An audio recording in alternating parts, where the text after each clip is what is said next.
తెలంగాణ ప్రభుత్వం కొత్త భూసేకరణ చట్టం తేవాలని ఆలోచిస్తోంది. దీనికి సంబంధించి అధికారులతో ఒక కమిటీ కూడా ఏర్పాటు చేసింది. ఇతర రాష్ట్రాల్లో అమలు చేస్తున్న భూసేకరణ చట్టాన్ని ఈ కమిటీ పరిశీలించబోతోంది. మరింత సమాచారం మా మహేష్ అందిస్తారు. మహేష్, కాలపరిమితి ఏమైనా ఉందా ఈ కమిటీకి? కొత్త చట్టం ఏదో ఉండే అవకాశం? భూసేకరణకు సంబంధించినటువంటి కొత్త చట్టాన్ని తేవాలని చెప్పేసి భావిస్తుంది. ఈ నేపథ్యంలోనే ముసాయిదా బిల్లు తయారు చేసేందుకు నలుగురు అధికారులతో ప్రభుత్వం ఒక కమిటీని కూడా వేయడం జరిగింది. అయితే ప్రధానంగా ఏదైతే కేంద్ర ప్రభుత్వం తీసుకొచ్చినటువంటి 2013 భూసేకరణ చట్టం ఉందో, ఆ భూసేకరణ చట్టం ద్వారా ముందుకెళ్తే భూసేకరణ ఆలస్యం అవుతుంది, చాలా సమయం పడుతుంది.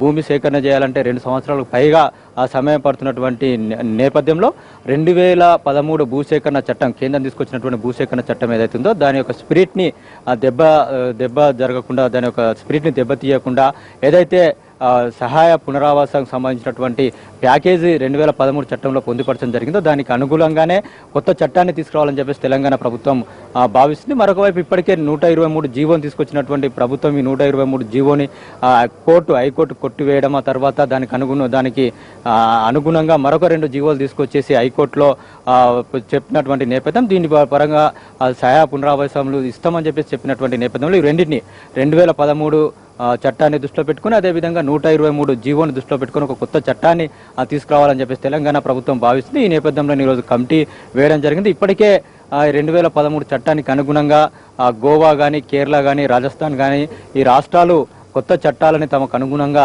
తీసుకురావడం జరిగింది. వాటన్నిటిని కూడా పరిశీలించి అధ్యయనం చేసిన తర్వాత తెలంగాణ ప్రభుత్వం ఈ అధికారులు ఒక డ్రాఫ్ట్ బిల్లుని, ముసాయిదా బిల్లుని ప్రభుత్వానికి సమర్పించబోతున్నారు. దీనికి కాబట్టి ఆమోదంతో ఒక చట్ట రూపంలో తీసుకురాబోతున్నారు. ప్రధానంగా 2013 భూసేకరణ చట్టానికి విఘాతం కలగకుండా దాన్ని దృష్టిలో పెట్టుకుని సమయాన్ని తగ్గించుకునే విధంగా 123 జీవోని ఏదైతే తీసుకురావడం జరిగింది దాన్ని అమలు చేసే విధంగా ఈ యొక్క చట్టాన్ని తీసుకురావాలని చెప్పేసి తెలంగాణ ప్రభుత్వం భావిస్తుంది. పరితోష్ మహేష్, ఇప్పటికే ఒక ప్రాజెక్టుకి సంబంధించి కొంచెం భూమిని సేకరించి ఉండొచ్చు, కొంచెం సేకరించి ఉండొచ్చు. అలాంటప్పుడు 2 చట్టాలని వర్తింపు చేయలేరు కదా. అంటే మరి ఏం చేస్తారు? రెట్రోస్పెక్ట్ లో ఈ చట్టాన్ని అమలు చేసే పరిస్థితి ఉంటుందా? అంటే క్లారిటీ ఇస్తారా? అంటే పరితోష్, ఈ విషయంలో చాలా స్పష్టంగా కూడా చట్టంలో పేర్కొనడం జరుగుతుంది.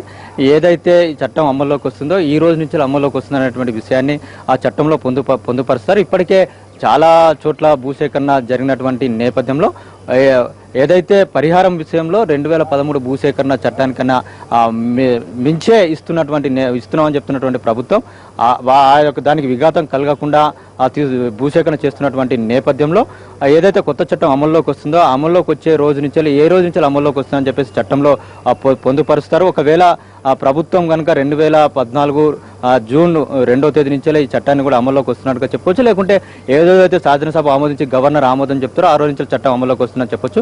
అయితే ఇప్పటికే 123 జీవో ప్రకారం ఏవైతే భూసేకరణ చేయడం జరిగిందో వాటి విషయంలో హైకోర్టు కొన్ని అభ్యంతరాలు చెప్పినటువంటి నేపథ్యంలో ఈ విషయం పైన కూడా ప్రభుత్వం ఒక క్లారిటీ ఇచ్చేటువంటి అవకాశం ఉంది. చట్టంలో ఈ అంశాలను కూడా పొందుపరిచేటువంటి అవకాశం ఉంది. Paritosh, right, thank you Mahesh.